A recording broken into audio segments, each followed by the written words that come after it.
What animates the body? Where is the consciousness? It's certainly not just stuck in the brain. What is the connection between consciousness and water? If I was pushed to say that water is consciousness. I had a very powerful healing experience with a very special type of water here in New Zealand. I had been in a horrendous car accident and we'd gone under a 7-ton truck, rolled twice, and the driver died immediately. And between day 10 and 12, I'd picked 27 pieces of green glass out of my arm and jaw that had been in my body for over 20 years. You realize that water is a divine mirror, and there are trillions of water molecules that are mirroring you. You just have to ask who you want to be.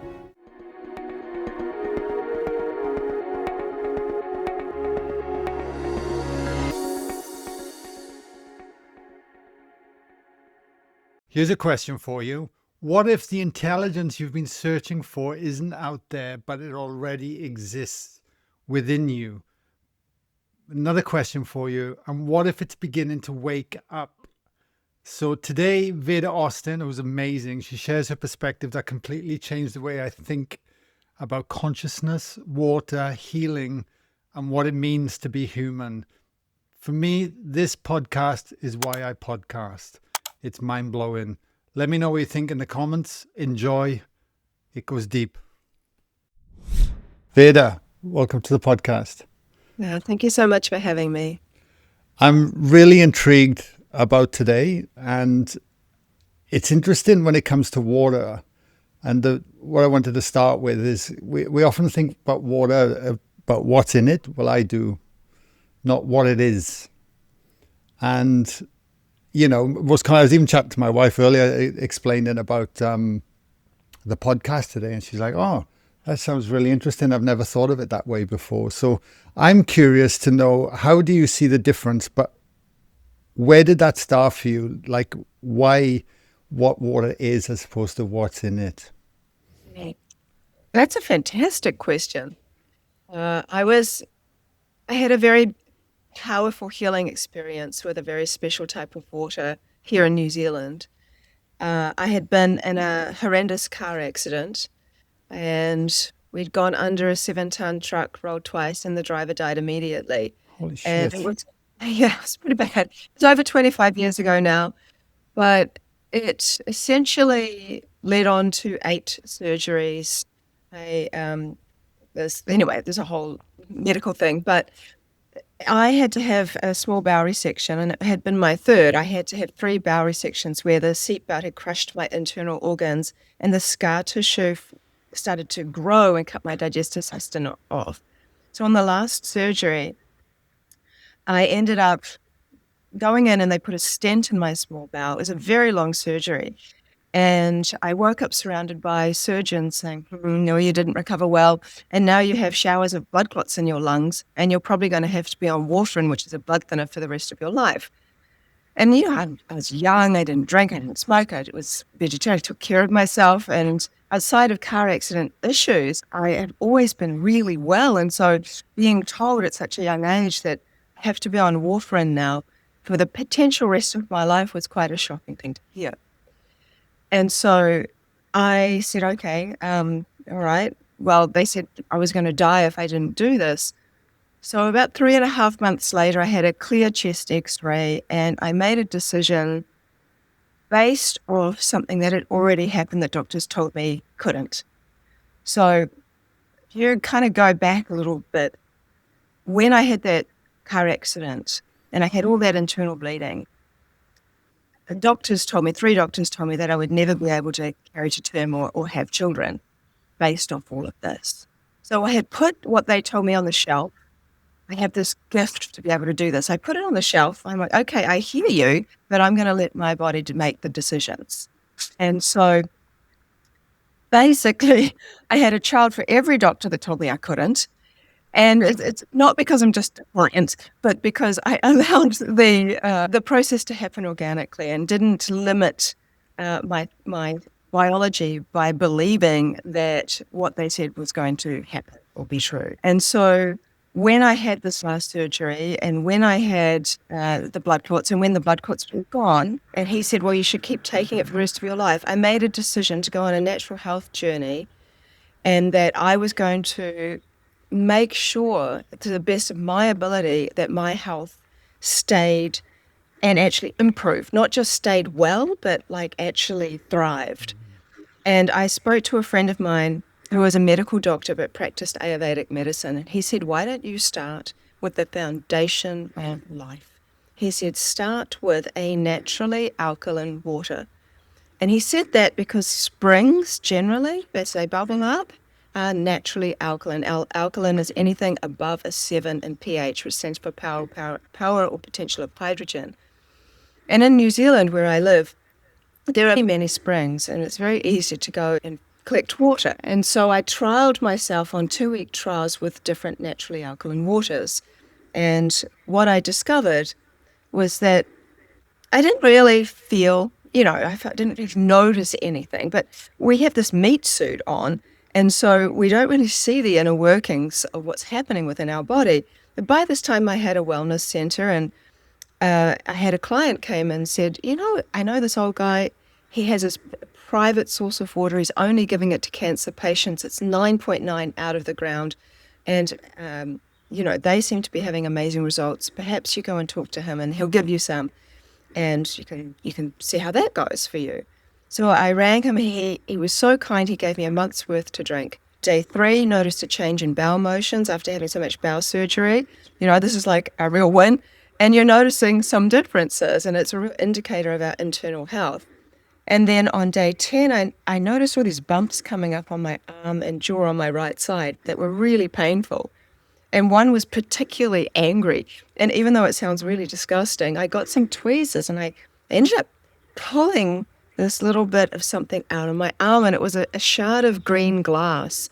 And between day 10 and 12, I'd picked 27 pieces of green glass out of my arm and jaw that had been in my body for over 20 years. Because the man who died in that car accident owned a nightclub, and in the back of the car were crates of Steinlager beer, which is a lager in a green glass bottle. And when the car rolled, the right side of my body got more of that shattered green glass, and the left side got more windscreen. And so my immediate thought really was like, God, how is this happening?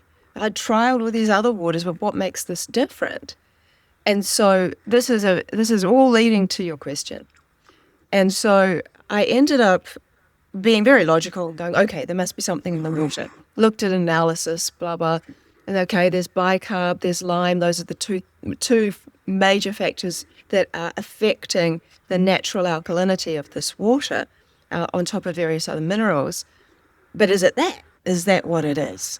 I ended up trialing a bunch of people from my wellness center on this water as well, to see if it wasn't just me that was having a response.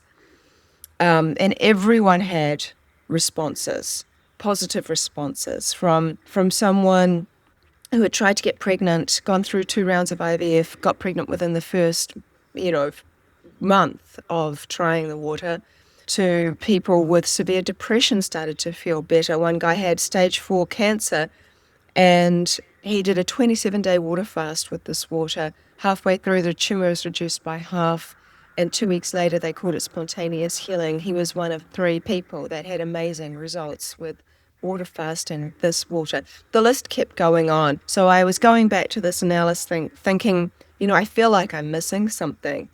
And then someone said to me, which I very much appreciated, well, why don't you look in a different way, ask a different question? And that led me on to going, well, if you look at Tesla, he says, if you want to know the secrets to the universe, look at frequency, energy, and vibration. And I'm like, how can I know that about water? And then I said to myself, well, all I'm really looking at when I look at an analysis is what water holds, not what water is. Then I ask the question, what is water? And I have been a water researcher now really prolifically in the area of crystallography for 16 years. And believe it or not, I'm still asking that question.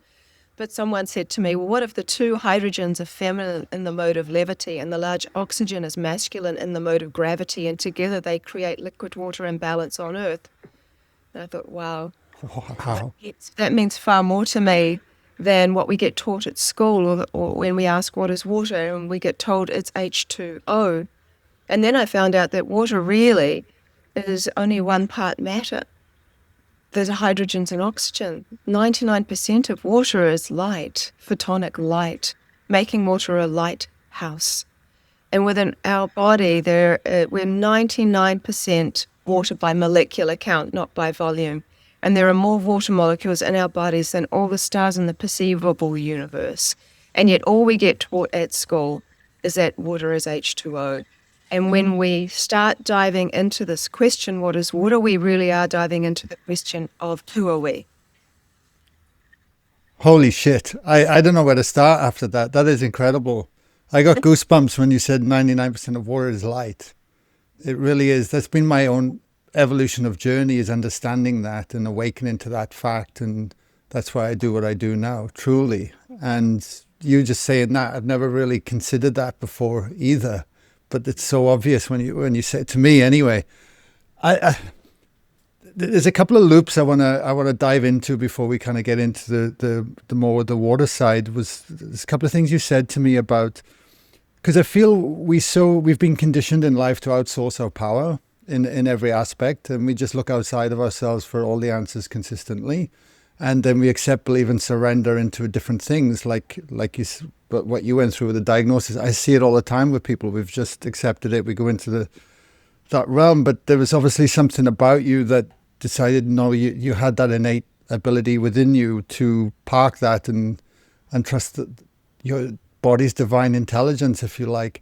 How much do you feel that is an aspect of the healing journey that you went on with that you actually had that intent behind you, that as opposed to coming into it from a fear-based place and just drinking the water, if you like, and would it have been different? Do you ever explore those ideas? I do. And nobody's ever really asked me about it, so I love it when someone asks me a new question. It's always lovely. Well, because it kind of goes into the psychology of how that all happened. Why wasn't I afraid? And I think that I was a very sick child. I was very sick when I was little. I had 3 blood transfusions before I was 1, and I spent a lot of time in hospital, and I had eye surgery at a couple of day old, really, as well. And so there were aspects of when you are very little and your body goes through a lot of trauma. And I was actually unable to see, considered to potentially be going blind twice in my life. At 5, I'd started school and I started to have some issues with my eyes come back, and I had to have another surgery, which I didn't recover from. So I started to learn Braille, and then my eyesight started to come back a couple of months later, or 3 or 4 months later. And now I have perfectly great eyesight. However, within that, I spent a lot of time in what we call darkness, where I couldn't see. And it wasn't that I couldn't see. You can see things when you can't see. You know what I mean? When your eyes are closed and you don't have the vision that we have now, you have a different kind of vision. I used to see this diamond shape, which had specific kind of turquoisey, purpley colors come in and out. And I made this decision as a really young child to focus on it. And I thought, well, if I keep looking at this shape, I might be able to move the shape closer to me and move the shape further away from me. And I think this shape is going to help heal my eyesight. I had this really rudimentary idea as a child, but I knew it somehow inside of me that with the sight I did have, there was a reason that I could see those things. And so I used to move it around and bring it close to me. And my whole goal was that I merge it into myself so I no longer could see it. And one day, once I decided it just sort of happened. And then it was the day I had to go to the doctor. And we took the bandages and all the stuff off, and I was able to see. And so I believe that I was not your ordinary child. I really was very interested in deep philosophies as a young person, and was not named Veda because my mother followed the Vedic scriptures or anything. She came from England on a Russian ship, and she was friends with a woman called Veda. So half the people from my life from 20 under call me Veda. And everyone else who knows about the Vedas, and I have followed Vedic philosophy for many years, call me Veda. And so I remember going to school and again at 5, and the teacher said, "What do you call someone who rides an elephant?" And I thrust my hand up and I said, "A mahout, a mahout." And she said, "Oh, very good. How did you know that?" And I had absolutely no idea how I knew that. And so I really embraced my inner curiosity throughout life, although my life has not been easy. And I think sometimes when you go through some difficulties, and suffering, you get to understand that you're suffering, and your experiences mean something, and there is meaning behind them. And so when it came to doctors telling me what my body couldn't do, I was able to kind of hear people, but also hear the inner voice inside of me that said, and we just have to hear it, that just said, "Well, that doesn't necessarily mean it's true though, remember?" And I have this little voice that I listen to, which I listened to as a little girl, that said, "Move that little, diamond shape around." And that little voice knows you better than anyone else does. So I had been listening to that my whole life. No, thank you. Because when we host a facilitator retreat, we do intentional healings through the space. And what's coming to me is not even occurring. Like, what percentage of water would you say the human body is now, on average? On average, you mean by volume? Yeah.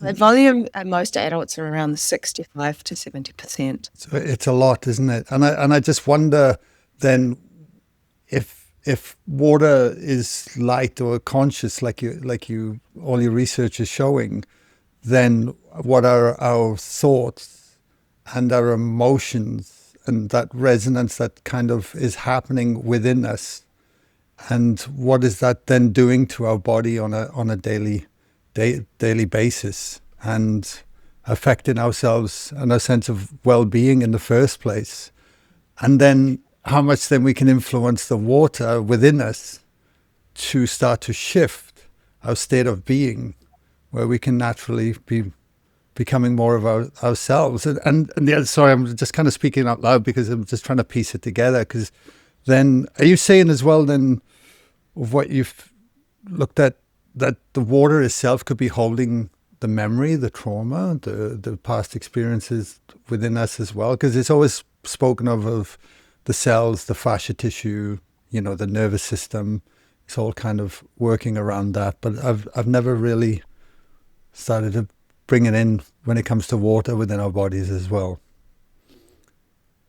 I'm actually here right now at a retreat space in Taupo, New Zealand, and it's beautiful.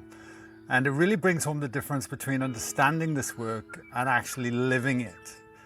Because that's what retreats can do and why we're so passionate about it. They give you the space to slow down, to reconnect, and truly let something deeper land. So it's not just an idea, but it's a lived experience. That's why we created Live in Flow. So if you've been feeling this shift in your own life and you know you're ready to go deeper, then come back to liveinflow.co to find out more. Anyway, back to the episode. Well, I mean, I'm glad you asked that question, because I like to boil things down, pardon the pun. And there's so little we really know about water. And I think that's exciting. I think it's exciting that we know so little about water, because it gives so much room for us to explore our own potential.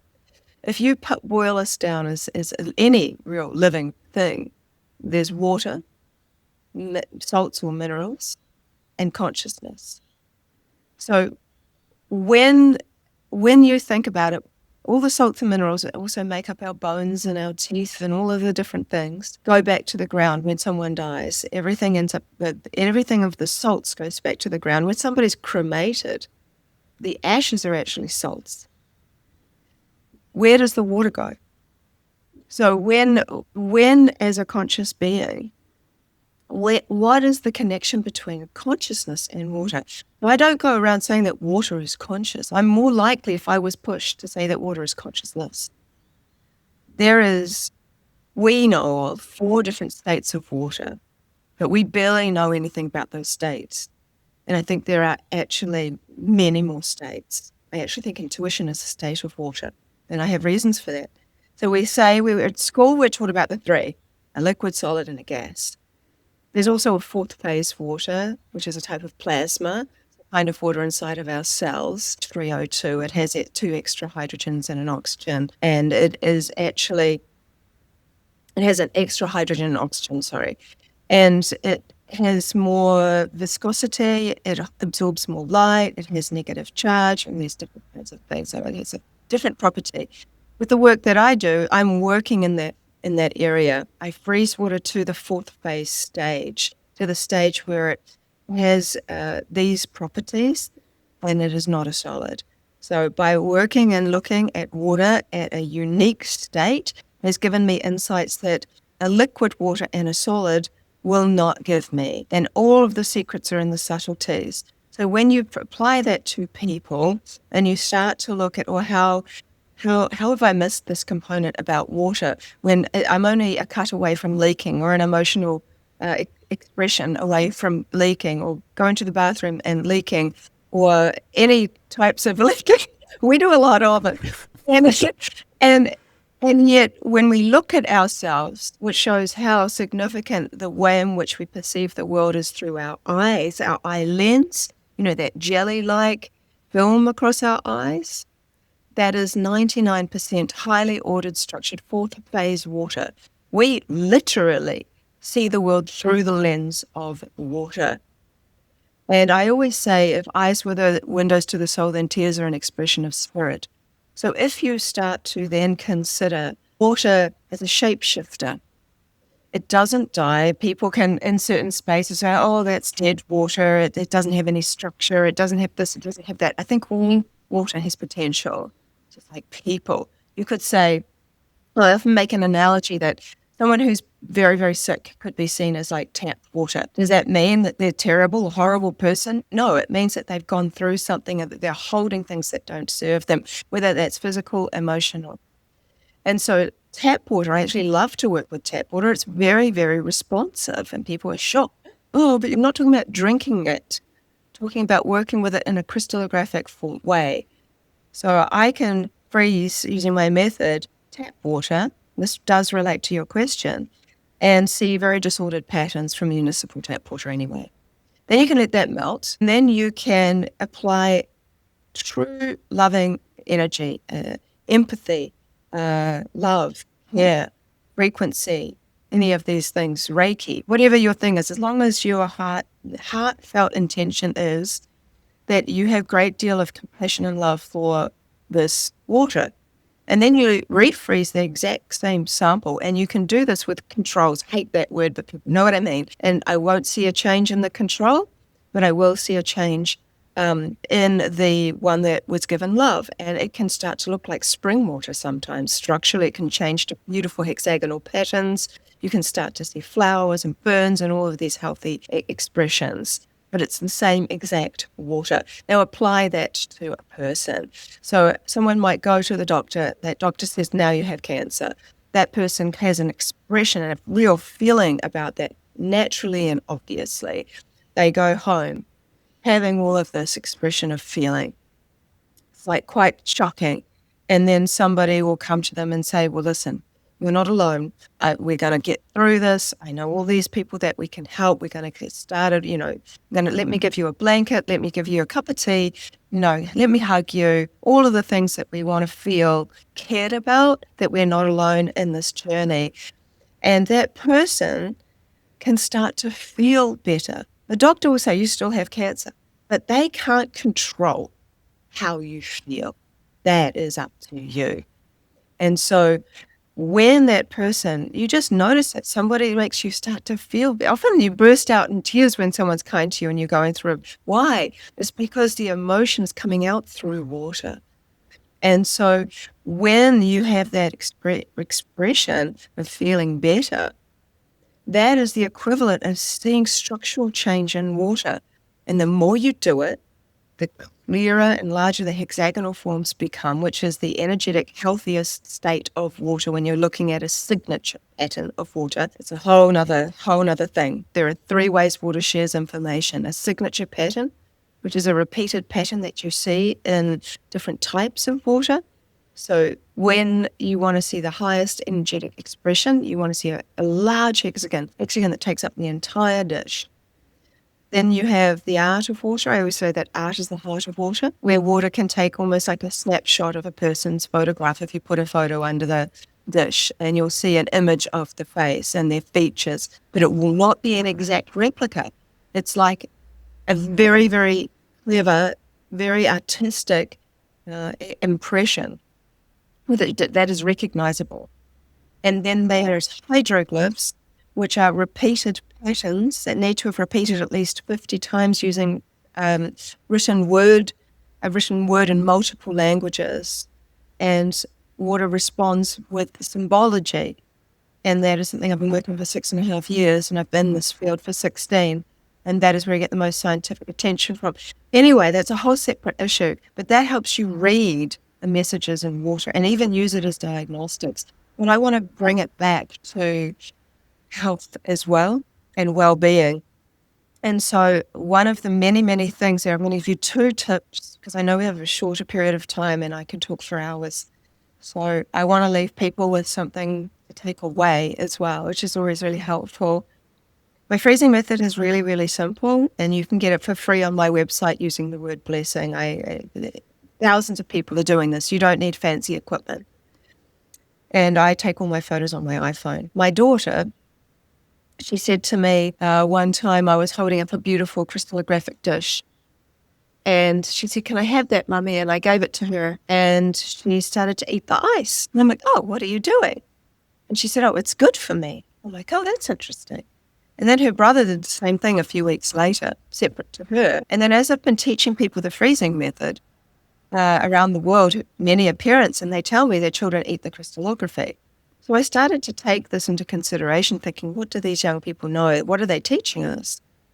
And then one day, I'm skipping ahead. And anyway, I had a headache, and I've seen this power of words show up. So I haven't been limited, gratefully, in what I play with the world of water. I don't like to think that I'm experimenting because I've seen water respond way too much, not just react.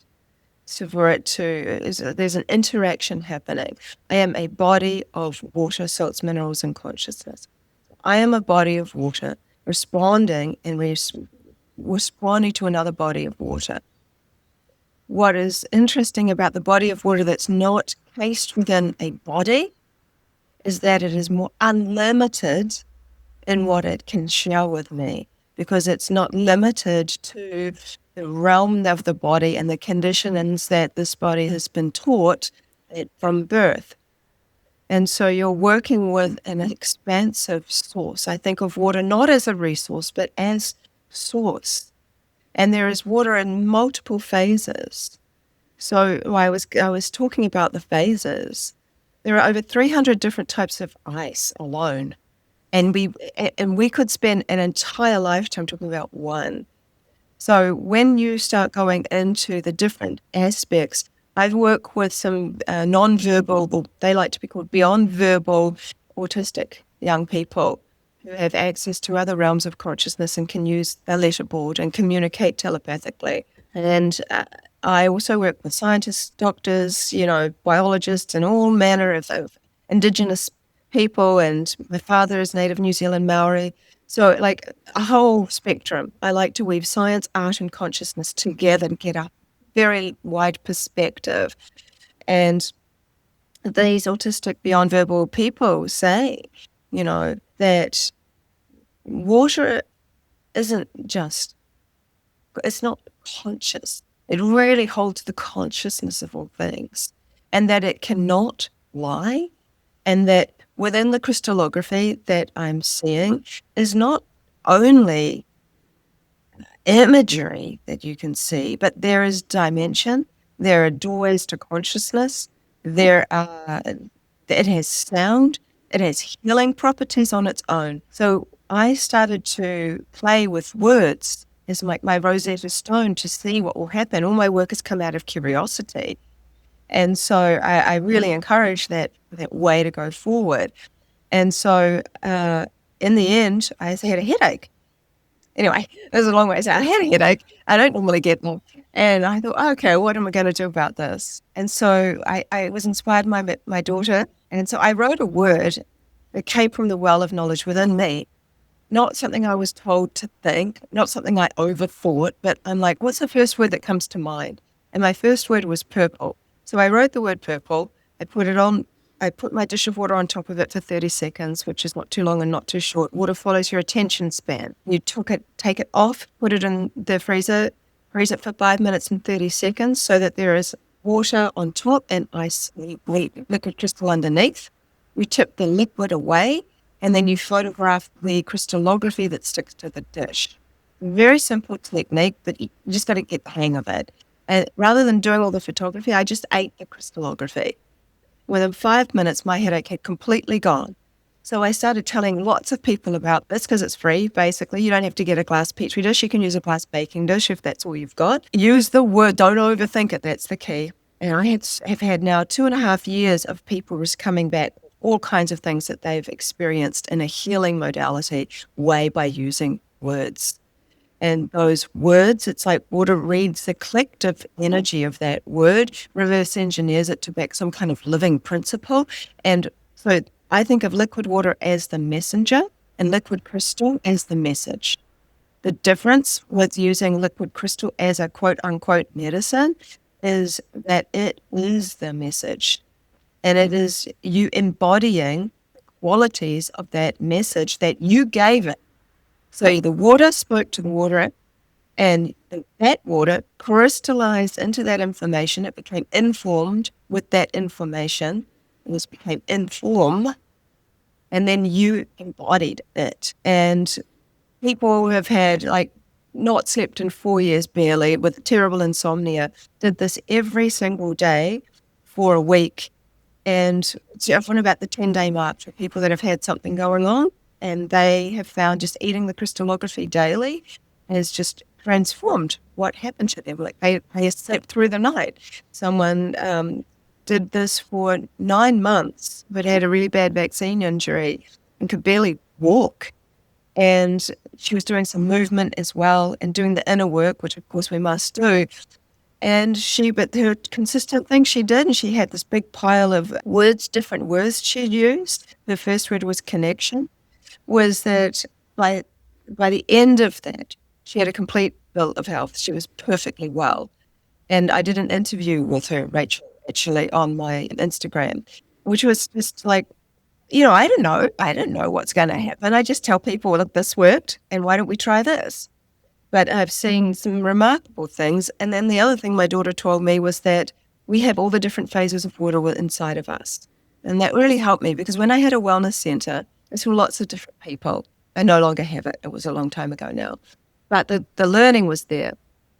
And when I would put my hands over people, I would often feel where their energy or their hurt, their pain was stuck. And I would feel it as freezing cold. So around our heart very often, around the pericardium of the heart, is like an ice wall when we don't let go of things.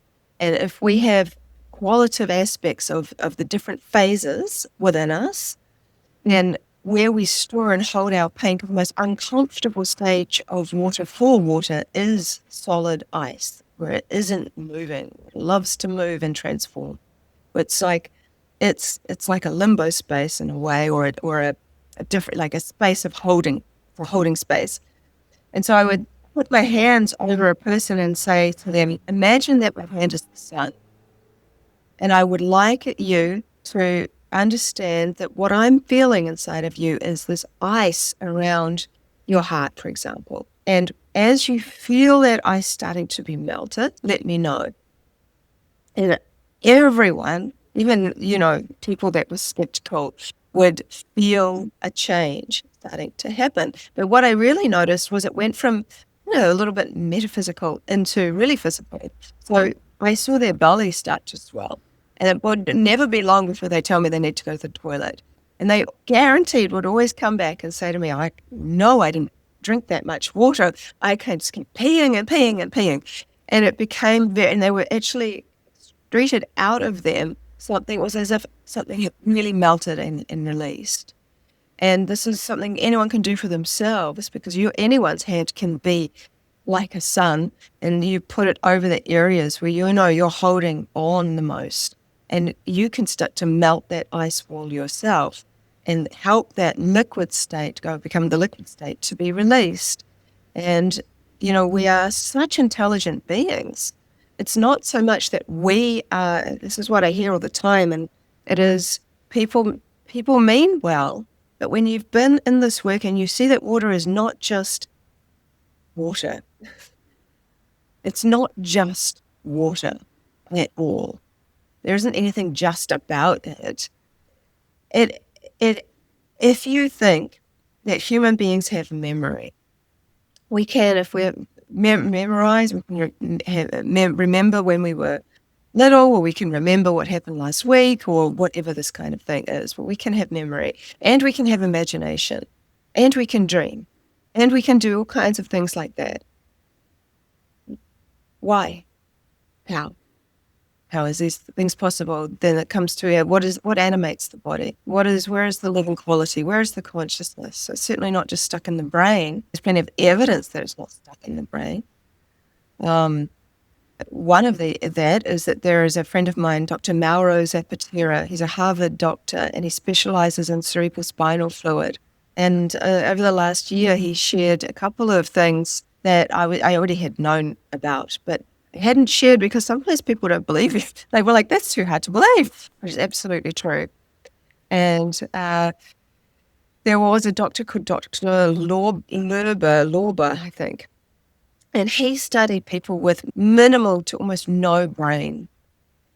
Half of his clients were really severely disabled, but the other half were high functioning, very, very intelligent, had no physical disability whatsoever. And that half had the least amount of brain. We're talking less than 10% of a brain in the head. And the entire brain cavity, the cavity that was remaining was full of cerebrospinal fluid. He gave my friend Mauro, he gave the example of a French man that had been in a car accident and had a perfectly normal, if you quote, like whatever normal is, normal life. And he had a brain scan, and they found, yes, he only had 10% of a brain. And then there was a girl from California, 19 years old, aced school, like super clever, and was in a car accident as well, and scanned her brain, and she only had a brain stem. So if you are attached to the idea that consciousness is stored only in the brain, that kind of defies that. So where could it be? Perhaps it could be within the fluids of the body, and that the cerebral spinal fluid is a very unique and special fluid. In fact, Mauro says that it is the portal to cosmic consciousness.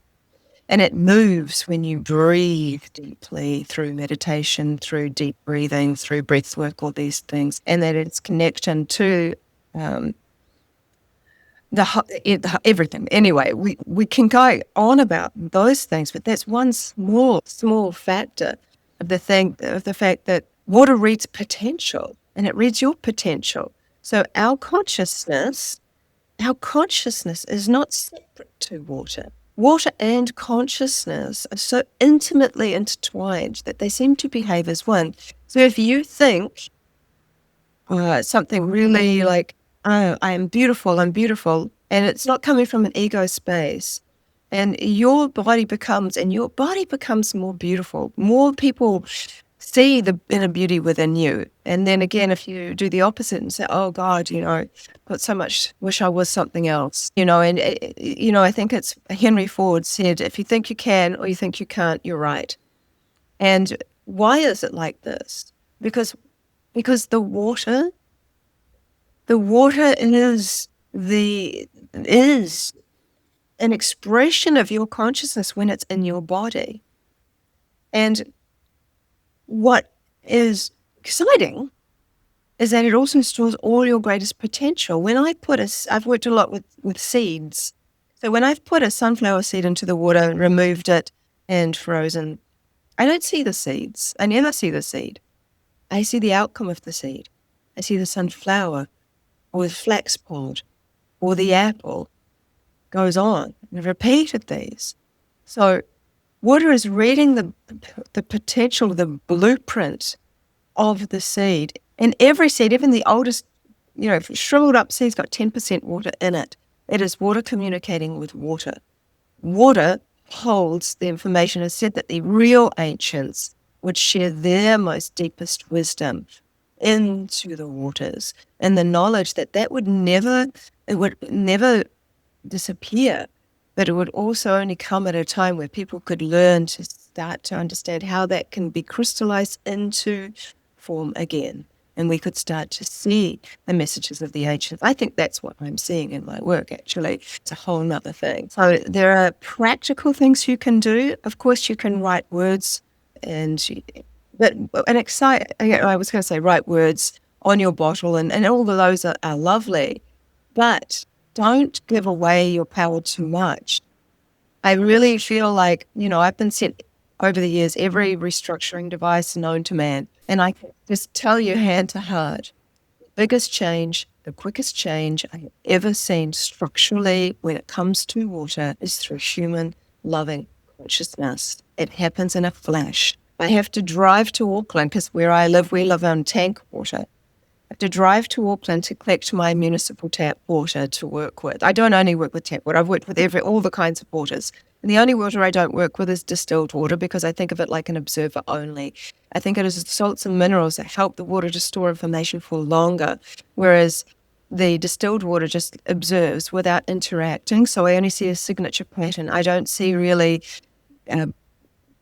big designs in there that relate to hieroglyphs or to art, for example.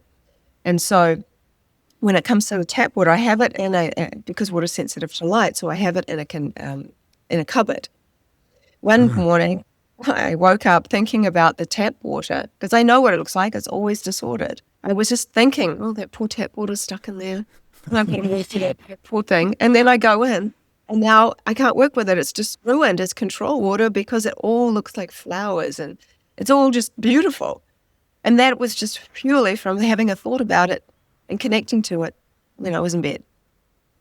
Wow, there's so much in there, and I just nodding in agreement with everything you're saying. Like there's so many parallels that are just coming online for me, especially with heart intent and the general essence. Because one thing that really there's a couple of things in that, and I want to get into some practical things in a minute. But what you were saying about the messaging of the water and putting it in and then eating it and that, but to me, it feels like it's actually bringing our awareness back into becoming a more aware, conscious being within ourselves, and then we're able to relay that through the very actions that we do. It's like that quote kept coming into my mind: "How you do one thing is how you do everything," and ultimately, it feels like it's just everything is reflecting back in who you are at any given moment, right? And it's like it's waking that aspect of ourselves up more and more, which is just incredible.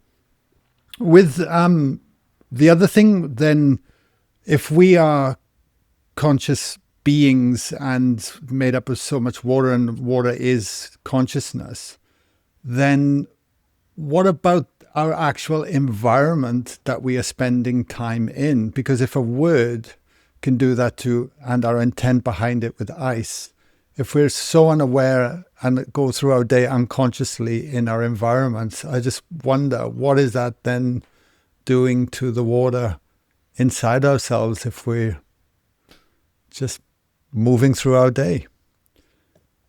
I think that there is two ways we can go through life. We can go through life in fear, or we can go through life with love, or at the very least, and more fearless, fear less.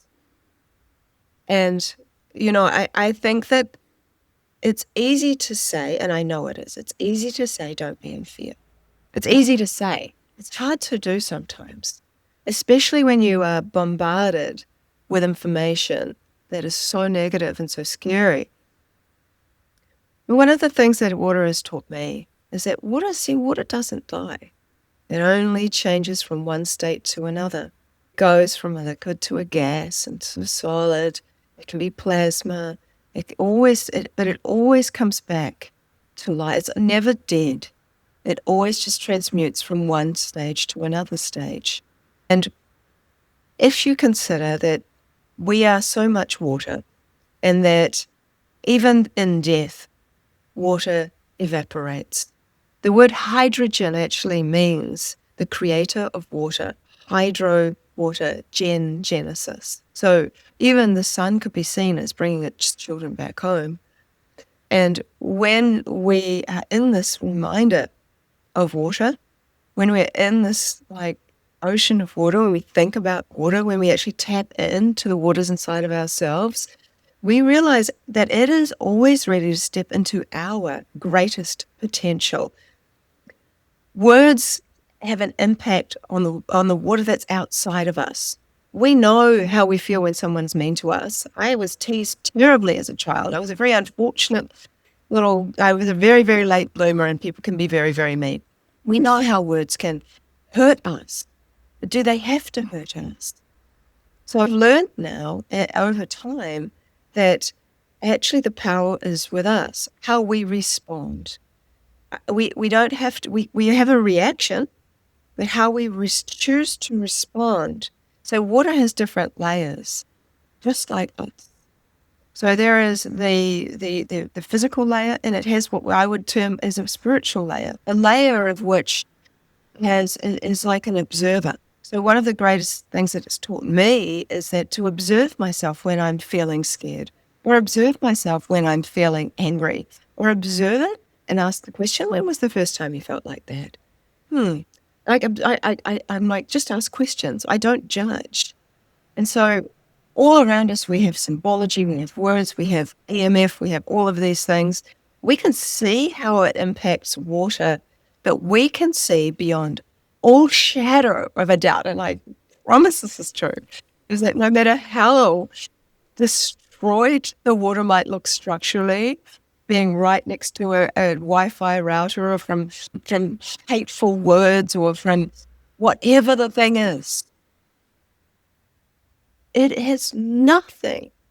There's nothing quicker, nothing faster, nothing stronger, nothing better than loving, conscious loving intention that can shatter everything. My daughter was she's a very wise young lady. And when she was little, she came in just, I don't know, very awake. And I used to go and collect the water in large volumes, the water that helped heal me, because I ended up giving it to all kinds of cancer patients and stuff myself. I got very involved.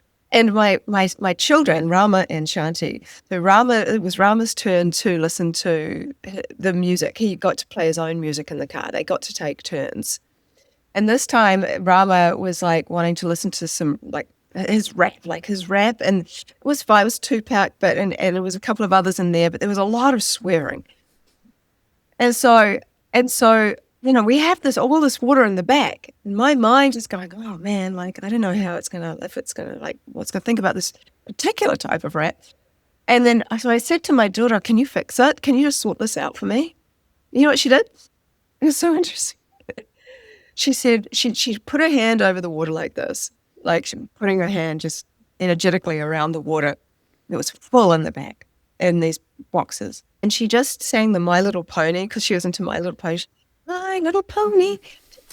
She sang this little thing, which is just from the innocence of her, thinking that it was all about love and friendship for her. And so she put that energy into the water, and she put it in its own energetic bubble, right? And I'm like, well, I know she knows what she's doing, so it'll be fine. So I stopped worrying about it. came back. And I started doing crystallography with one of those boxes that I kept for myself. And nearly every crystallographic image, there was a horse. And it was so, and hearts and horses. And it was fascinating because she had actually, through her conscious intention, taken care of that situation. Now, I want to add that there's nothing wrong with rap. I did a whole entire thing where I know that Emoto's demonstrations of, heavy metal versus classical music, but they were very extreme. And my son likes lots of different music. And so he read Messages in Water and he said to me, "Oh, Mom, I think water hates me." I'm like, "Why?" And he goes, "But water only likes classical music and John Lennon and it really hates heavy metal." I'm like, "I didn't know you liked heavy metal." He said, "I don't. But I like rap, and look, it doesn't like swearing either, and water must hate me." And I went on this whole musical journey with him, and we used a song called All Eyes on Me that he was listening to by Tupac and got this big eye. And then that went on to a whole genres of different music. And water isn't a judgment. It responds to the frequency or your frequency. So I did these when I would leave the room and come back and freeze. And it was just incredible how it would pick up on words and design the imagery, or it would design hieroglyphs so you could read messages in there. It was amazing, really. So I just, for my personal preference, this was before I did all of this. And I was just like, "Oh God, is the water going to be okay?" Your conscious expression is the highest mirror of the divine, of which is water. If you realize that water is a divine mirror and there are trillions of water molecules that are mirroring you, you just have to ask who you want to be. That's a beautiful message. Period. That's incredible. I'm just aware of my time because I'll have to wrap the podcast. Veda, I feel like I'm just scratching the surface with you, mate. Like, it's wow. I'm captivated.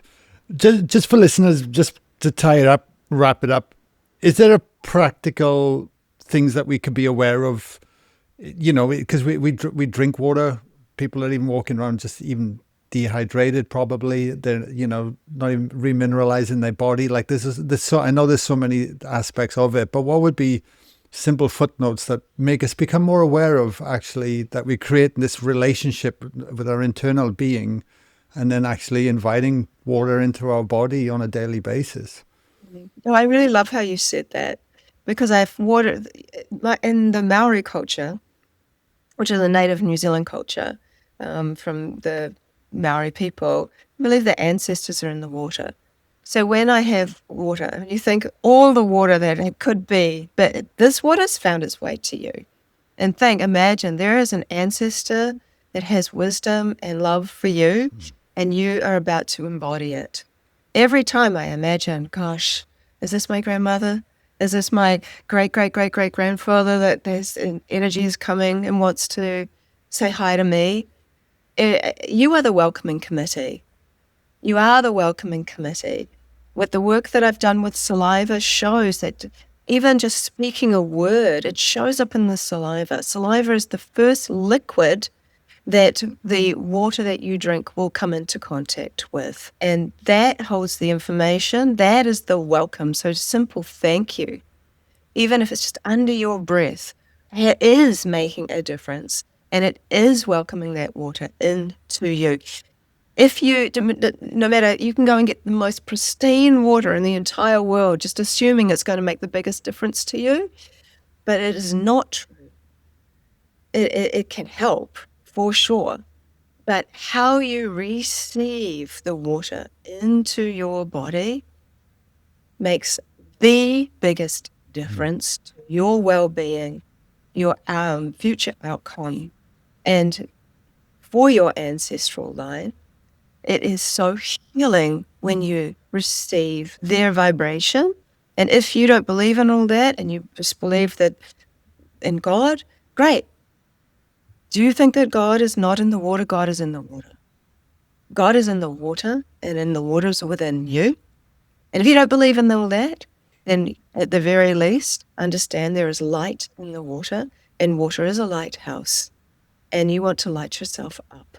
And that is going to help illuminate your body in ways you can't even imagine yet. A simple way of just embracing an invitation to the waters, because water never used to be called water. In old days, it was called the waters. Then we reduced it to water when Romans brought plumbing into creation and we started seeing our waste getting taken away. And then we reduced it further to H2O. It's time for a renaissance. And the Aquarius age, where the water bearer is tipping the waters out, it is to cleanse the consciousness of the people. Wow. Wow. Where can people find out more of your work? I believe you got a documentary coming out as well, haven't you? Have you? Yeah, well, it's we're still. Well, you can see the making of the documentary. You can see what we've with a trailer, and we are still crowdfunding, and that'll be going on for the next year before we can. It costs so much to put it all together. I had no idea. So we're still crowdfunding for that. So if anyone wants to watch the documentary and if so inspired, that's every little bit helps. My book is out, The Living Language of Water, and obviously there's a lot of resources on my website as well. Oh, beautiful. And I'll make sure there's links in the show notes for everyone just to go and check it out as well. Veda, honestly, what you're so inspiring. Just listening to you share your passion and knowledge and understanding and discoveries is an honor. It's just been so great to hold space with you for this hour. And I have no doubt everybody's going to be walking away with this. Guaranteed, the next glass of water they drink is going to be a very different relationship with it. I have no doubt at all. But thank you so much, Veda. Much appreciated. Thank you so much.